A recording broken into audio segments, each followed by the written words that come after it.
time for Ask the Mayor on KWBE with Beatrice Mayor Bob Morgan on this Thursday, our regular feature at 8:30 here on KWBE.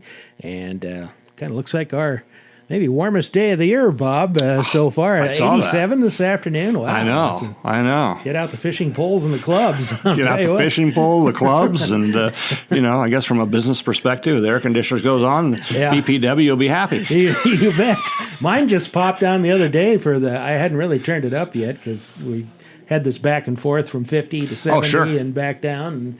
But I think I'll probably have to leave it on the cool setting. I know. It's only April 17th, so it's hard to think about starting that already. But, that wind has just been relentless in the last 2 months. It's usually not quite like this. But there's a lot of people praying for rain because it dries out things a lot, and we really haven't had any measurable rain of the big amount for a long time. No, I think everybody would love to see a weekend full of showers. Yeah. Maybe get some Saturday or so. Something like that. Yeah, we'll see. See it be about 1/10 of an inch or somewhere. I know. Hannibal Park Road project going on out there that has gotten underway. Park has had to be closed for a day or two, or but I think it's pretty well finished up. Is it? I think it's supposed to be finished up, I think, today or shortly thereafter. So that'll be a nice improvement to the roads out there. Mm-hmm. Other improvements, there was that improvement to a new ball field kind of at the center part of the park. What's the status on that? I still think they're still working on that. Mm-hmm. I think that goes back to what I think was a very successful naming campaign. It's one of the nice things about that. The road and the field and those type of things will all be covered by the naming rights donations. And so you'll see continual improvements. There was as with a lot of things as we talk about planning, there is a master plan for Hannibal Park, and we'll continue to work on the projects on that plan until they're finished. I think you were up to over 400,000 or something on those private donations. Has that grown any more lately? I know you haven't had any requests or agreements come before the council lately, but is that kind of over with now? Or I think we're, at the end of that. I think the fundraising folks did a good job. I think at this point we're in a good shape, and I think we're thankful for all the donors that we've had to give us their donations. Mm-hmm. Another thing, as far as recreational improvements going on, and I didn't know this until I looked at your city Facebook page, and thanks to Amanda, who does a lot of that stuff, and have a playground project at Chautauqua Park, I believe, right next to the campground. Yes, yes. As part of that, what do we get? $884,000 grant to do upgrades on a number of parks. Playground equipment, that's one of the places. It's, Chautauqua, not only the whole park, but the campground is quite busy. Mm-hmm. And, it's really, I would say, a tourist destination for a number of folks that have used that park before. Mm-hmm. The park will be, of course, ADA accessible, and a playground anymore will probably run you close to $200,000. Yeah. But it'll be a nice improvement for everybody there. They always look nice. You have the nice colored equipment, and you have the soft matting underneath, to kind of, your kids fall every once in a while, so that kind of helps out. But it's not like the old days where we just swung on the metal tube swing set, and if we fell off, we dusted ourselves off and went home limping or whatever. But, or we looked at mom and dad, and they were like, they weren't too sympathetic, so you knew it wasn't time to cry. Yeah. But you do see a lot more of those around the community, and that's kind of neat, though, for families, and it's another one of those kind of quality of life things. And some people sometimes wonder why, you're spending so much on playgrounds when there's other needs, but still, they're taken advantage of. You have kids using them. So. Well, it does provide that opportunity for a safe place to play, and I think that's important. I would much rather see them on the playgrounds than maybe on a busy street. Mm-hmm. Yeah. So in addition to that one, any others that are going up at this time in parks? I know there's the Sertoma Astro Park thing. That's kind of an ongoing. That's an ongoing project. But I was trying to remember if there was others. There will be several others. At the last council meeting, we bought and sold property for that nominal fee of $1. So you'll see that we did buy specific property where the old Stoddard School was, and that's designated for an area playground as well. And so we'll continue to work on different areas with upgrades, improvements, and additions. It does kind of bring up, and I don't know if it's under consideration or not, but from time to time you get the question of what's going to happen to the former Cedar School property out here, the former preschool. Is that a possibility for playground improvement there, or how do you see that? I think any place like that is a possibility. I think right now we're, as we've said, we're kind of on hold to figure out what that property holds. But yes, again, it's another spot that could be an opportunity. Okay. National Public Safety Communications Week. You have a major communications center in Beatrice that not only provides dispatching for Beatrice, but Gage County, other entities around the region, contracts with some other cities, counties to do dispatching. And sometimes it kind of goes, it's one of those services where maybe goes a little unnoticed by the average person because they may not deal with it on a day-to-day basis, but how important is it for the community? I think that is one of the most important things that we have for the community. It's one of those things, it's kind of like we talked about the aerial truck when we had the fire at Dempster's.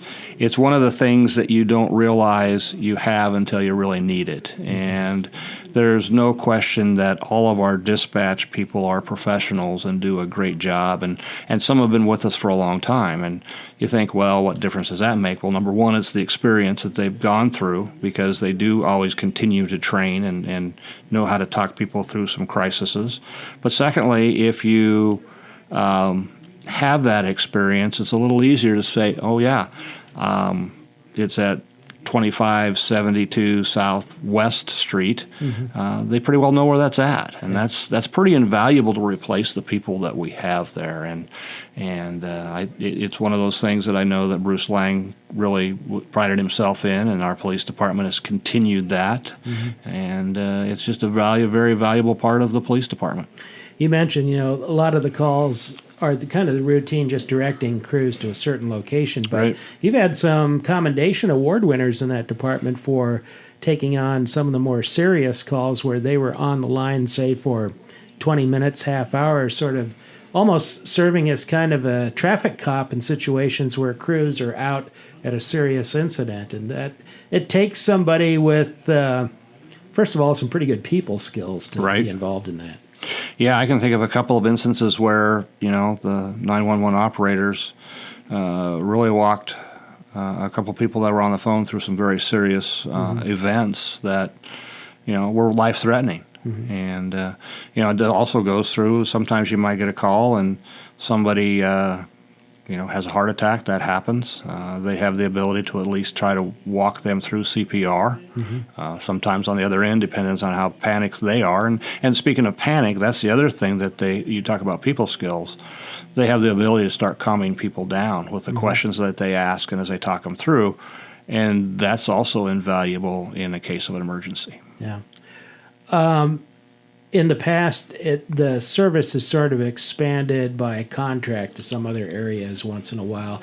How is that right now in terms of other communities that you dispatch for? Or has that changed at all, or are you pretty much with the same? No, it has changed. It's kind of interesting. That ebbs and flows. Yeah. And so we dispatched for Crete for a number of years. And part of that was probably a little bit of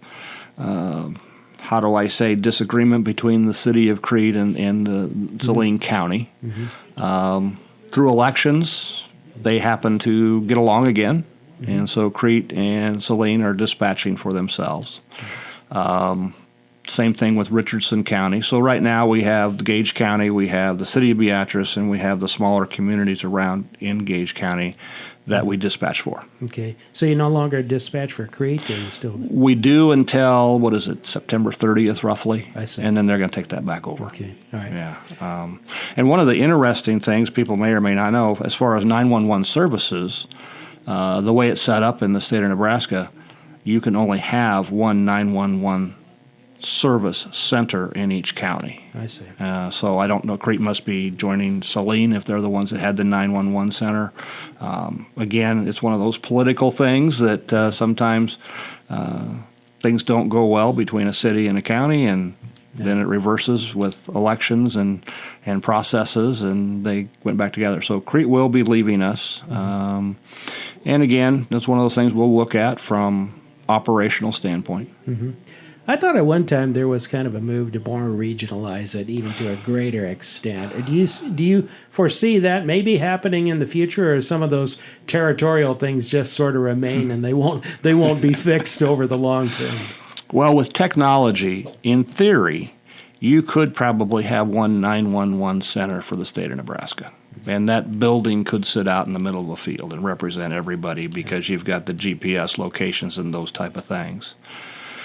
I don't think that's probably going to happen in Nebraska, and I don't know if I'm advocating for that or not, quite honestly. It's just I know in theory you could.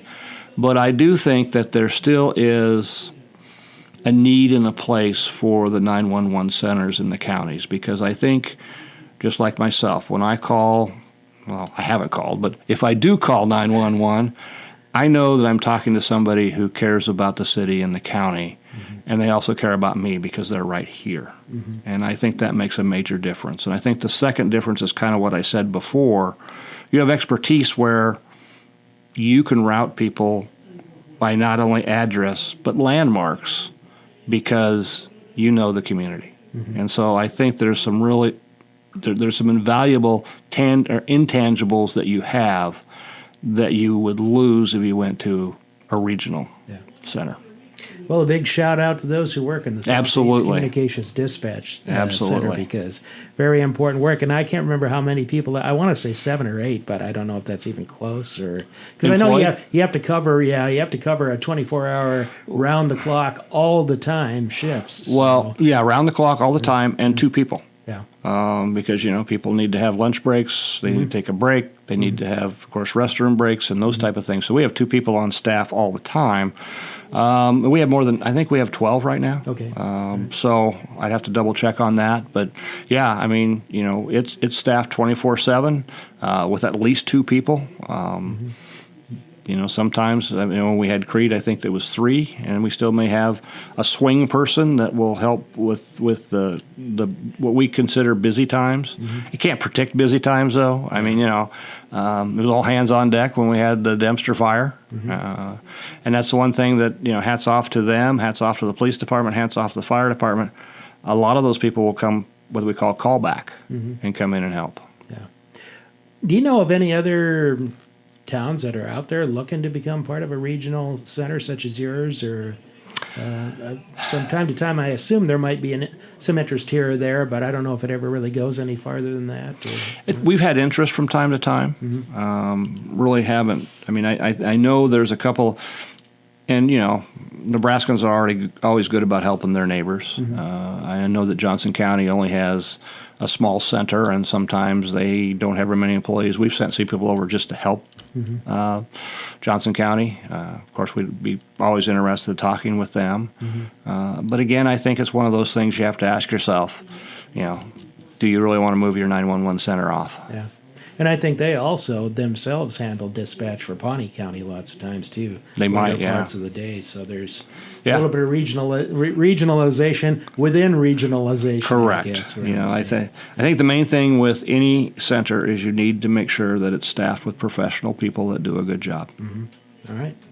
Back with more on Ask the Mayor with Mayor Bob Morgan in a moment.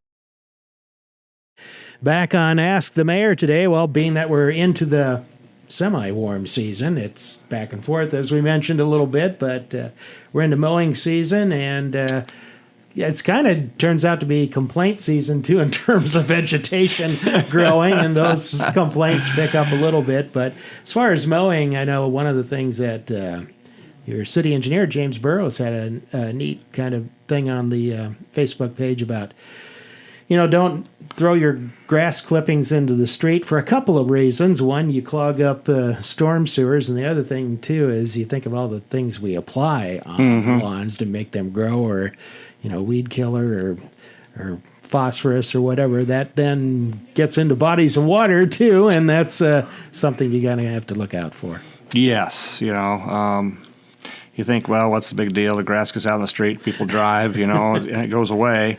Windy days, you don't really see it because it's going all over. But yeah, it does have a couple of effects with being hard on the sewers, and you're right, the chemicals. I think there's a lot of people that do fertilize their yards because they like a green yard. They don't like the yellow flowers that pop up. But we do ask that you have the consideration that, if it happens to blow out in the street, just use your blower or broom and blow it back into your yard. That's kind of typically what I do. Because it does happen. I mean, you can't mow your yard without getting some in the street. We just realized that. Yeah. But again, James did a great job pointing out some of the pitfalls and challenges that we have. And I guess I would just throw in there, too, as a reminder, we still do pick up grass clippings. That program changed a little bit. It's on Mondays now, and it is in the 96-gallon receptacle, but you have to get a new one. You have to get a new one that's designated for the grass clippings, and they are color coded. If you know that. Is that a blue container? Is that right? Or? No, the top of that one is green. Oh, okay. That makes sense. Yep. Recycling is blue, and kind of a burnt red is your normal trash. Yeah. And so you've got those three receptacles. The hard part is I've got a smaller garage, so it's harder for me to put them all in there. But they do come by. I know for some people they probably like it. It used to grass clippings used to be on Wednesday. Now it's on Monday. Yeah. So if the type of person that wants to mow and have your yard looking good for the weekend, they'll be by Monday morning to pick it up, and away it goes. Yep. The other option is you can use a mulching blade. Absolutely. Of course, then you got to stay on top of it. You can't wait till it gets about 5 or 6 inches tall, and then all that piles up underneath That's true. the mower. But always an option, though. That's always a great option. One thing about that, too, is, and being that you have budget considerations coming up, I know one of the council members had previously mentioned, based on the number of complaints that community development assumes during an average year, and I don't even know what an average year is anymore, but he has suggested that is there a possibility of additional staffing to handle some of that? Any thought toward that on whether you're at that point or maybe not quite yet? Well, I think it's one of those things that we'll use the data to determine that. I think that anytime you think you see a need, it's worth investigating. I think the other thing, though, that we have to really also keep in mind is where our budget's going to lead us. We are in the budget season. As people know, we have a 2-year budget. We will be in that new 2-year budget starting October 1st of 2025, and then, of course, the next year will be October 1st of 2026.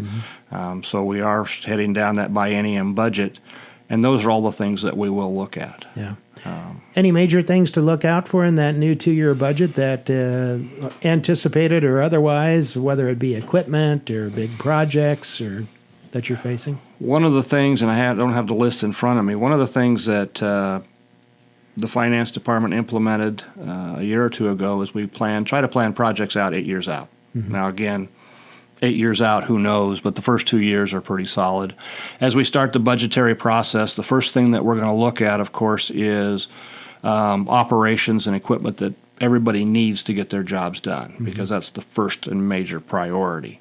And then we'll take a look at the department heads and the projects they have on that list, and then also look at the end of the day, if there's other projects that we can fit in based on the budget, we'll take a look at that. I think one of the things for me, and that's just me, I believe that we need to make sure we have a solid budget. I think we also need to make sure that we have cash reserves for any catastrophic events that happen, so that the city always moves forward in a very strong and responsible, fiscally responsible way.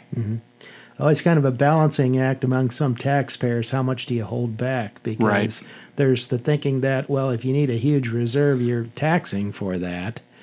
It's kind of determining where that at. It is. It is. And that's one of the things that I know that we've talked about, at least Tobias and I and some of the council members, is do we need to put in what I would call a cash reserve policy, so that if you're over that amount, then you have that ability to put that money toward projects or those type of things. And I guess I would be an advocate of putting in a cash reserve policy so that everybody knows where we're at. And if there is more, then we start taking that extra and put it into projects, possibly not having to hit, tax increases. This will be an interesting year because I believe in this past legislative session, there is a 2% cap, I believe. Trying to remember what it was. I was thinking, as we were talking about that before the program, I could not remember what I think it might be a 2% cap on raising property tax. And so as you look at that, there already is going to be a cap. And that's why I say you kind of have to prioritize where you put your dollars. And like I said, for us, it's maintaining the operations that we have, and then we look and see what we can add. Might be something where with a cap like that, local sales tax and then user fees become even more important for some operations, because if you're capped on your general ability to raise money, to do things, you have to get it from somewhere. So. You do. And I think the other important part of that is I think you always evaluate your budget and you see what increases are, but you also take a look at what maybe decreases you could have. Okay. Back to wrap up Ask the Mayor with Mayor Bob Morgan in a moment. Back on Ask the Mayor today, we have about 5 minutes left. Touch on a few things coming up, a couple of environmental events toward the end of this month. One is the annual Clean City citywide pickup, which is always very popular. I think the registration deadline's coming up 5 p.m. on April 25th for that, and the event is the 28th through the 30th. Probably have another big year, I would imagine, there. It ebbs and flows. Yeah. Some years we're down, some years we're up. I think we'll probably have a pretty good year, absolutely. They do pick up depending on what area you live, and there's a map on our website. They do Monday, Tuesday, and Wednesday. And, I think it's really one of those great services that we have that maybe a lot of other communities don't have. It's been going on for couple or 3 decades at least. Right? I would guess somewhere in there. I don't remember the exact starting year, but well before my days. Yeah, myself too, for that matter. Kind of related to that, and I know you've offered it in the past. I don't think it's really caught on as much, but the motor vehicle amnesty program, has that been utilized at all, or it's just kind of there in case you want to take advantage of it? It's kind of there just to take advantage. So. Yep. I don't recall what the numbers were, if there really were any numbers, but I don't know. I mean, I think it has kind of dropped off. I think there's been some good opportunities to take care of that. Yeah. Do you see a lot of abandoned vehicle problems, or has that cleared up a little bit around the community? Or we haven't had a lot of complaints, but again, we always get a few. Yeah. Okay. So we probably can't handle this question in 5 minutes, but I'll give it a shot here. Okay. Back when, and the change hasn't been made yet, but back when you had the Safe Streets for All project, they have a question regarding 3 lanes rather than 4 on US 77. And what is the reason for possibly doing that in the future? First of all, it's a recommendation to the state because the state owns the highway, and they'll take that into consideration. Secondly, the Safe Streets for All pointed out that that's probably the most dangerous strip that we have. So it does help save lives and injuries and property damage. Thirdly, with the formula that you have with the state of Nebraska, they'll take care of a 3-lane highway with with the center lanes, which will stay the same length. They'll take care of most of that. If we have a 4 lanes, then we're going to end up having to pay about $6.2 million of that because we split the cost with them, and that's just their formula. We can't change that. And probably more importantly, if you look at for the road from, I would say from Monroe up to Court Street, if you drive that a lot, which I end up doing, you'll see that those 4 lanes are actually acting like a 3-lane by the time people pull into that left lane to either turn left or to turn right. And so it's our recommendation that wouldn't take place until 2028 if that's what the state decides. But overall, we have intelligent people that put the Safe Streets for All report together and recommend that we can save lives by making that change. And I think that's a place you really need to listen to and be when you have the experts tell you that's what you need to do. Speaking of 3-lane roads, isn't this the year that Court Street between 2nd and 19th or somewhere out there is resurfaced, or is that off again? You know what? I don't know. The projects with the state moves quite a lot based on budget and based on need. Yeah. So I don't know if it's this year or not. Well, I was thinking it was supposed to be last year, but it was was. moved to this year, but I hadn't heard if there was any further update on that. I would have to double check. Also, this will probably start everybody talking, but I think in the next couple of years they're talking about replacing first or second. There's the bridges on Highway 77 and the bridges on 136. Yeah. So at some point in time they will be addressing those in the future. I don't know exactly when the future is, but I do know they're on the list. Yeah.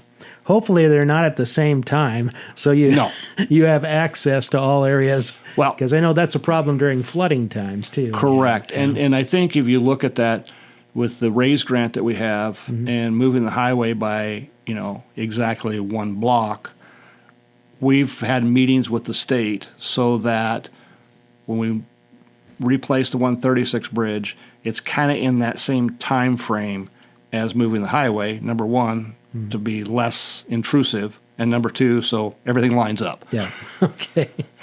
Well, council meeting Monday night, Yes. 6 p.m. Yes. Is there a work session before that? No. I don't think. Okay. All right. Nope. So I'm getting used to that 6 eventually. A lot of the local government bodies are going to that earlier time. Kind of like it. It's kind of a neat change. Yeah. So, Yep.